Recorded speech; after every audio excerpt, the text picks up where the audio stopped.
first show you my note cards. I have 4.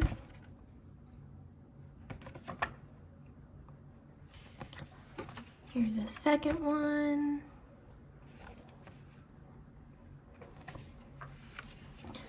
And the third.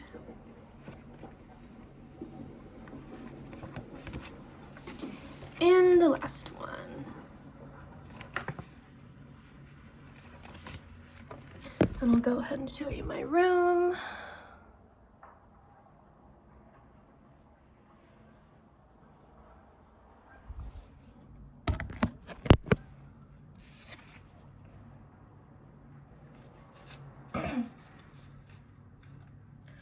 Only 43% of parents stated that they felt comfortable talking to their children regarding their sexual education, from a survey from the Planned Parenthood in 2018.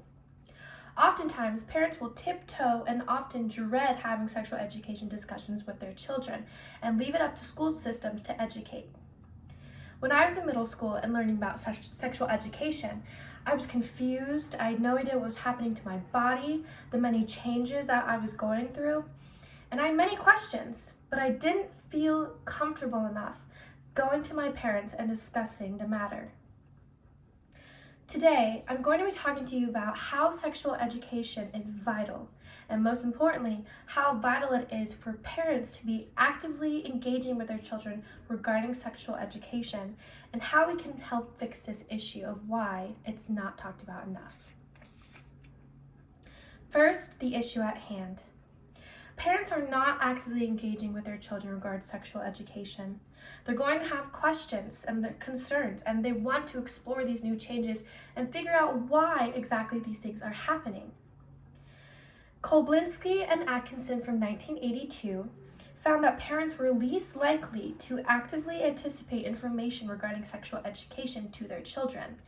Information such as abortion, the menstruation cycle, and wet dreams, which are very vital topics to discuss as adolescents are maturing and growing.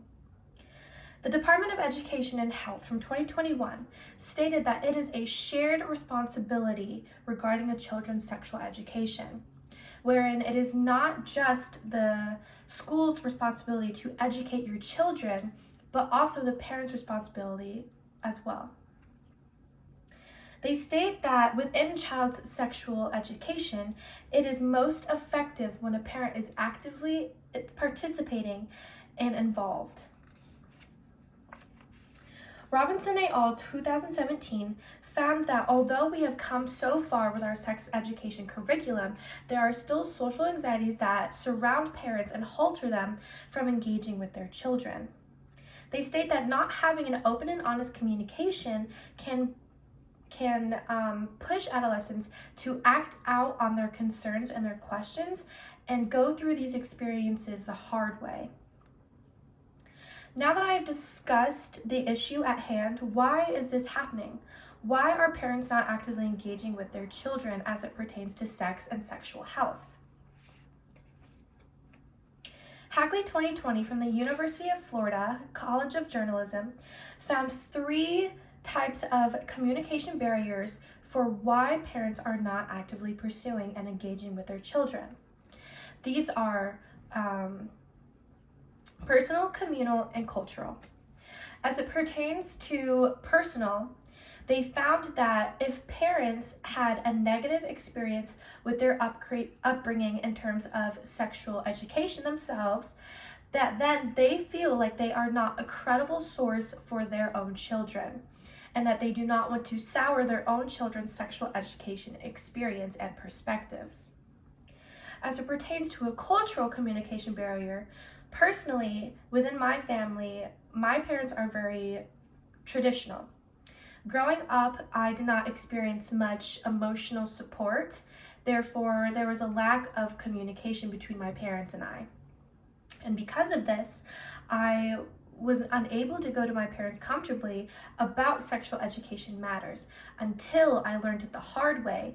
And when I was about 16 years old, I had a pregnancy scare and went to my mom crying because I had no idea what to do. I had no idea what it meant or how to go about the situation.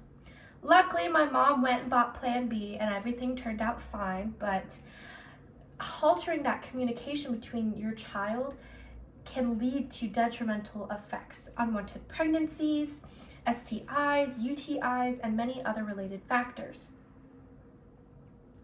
Psychology Today from 2018 found that parents, regardless of their background, socioeconomic, racial, or ethnic background, approach teen sex with asserting control and are very skeptical of their capacity to handle such emotions and changes within their psychological and physical surroundings. They found that because these parents are asserting control over their children, they are creating rules and strict concepts or policies, in fact, to halter their children from really learning about why these changes are happening, which in turn makes these parents extremely uncomfortable when addressing children's interesting questions about and relating to engagement in sex. So you can see the significance and why this is so important. What can you do about it? A solution to this is to encourage parents and children to be more open and coherent about sexual education. Just because your child is coming to you with concerns and questions regarding sexual education does not mean that they are themselves actively engaging in sexual activity or are planning to. The Department of Education also found important roles that parents play when it comes to a child's sexual education. They find that these roles include implementing family perspectives, supporting a child's level of comfortable decision-making, responding positively to new learning opportunities at home, and attending school parent information meetings in regards to sexual education curriculums.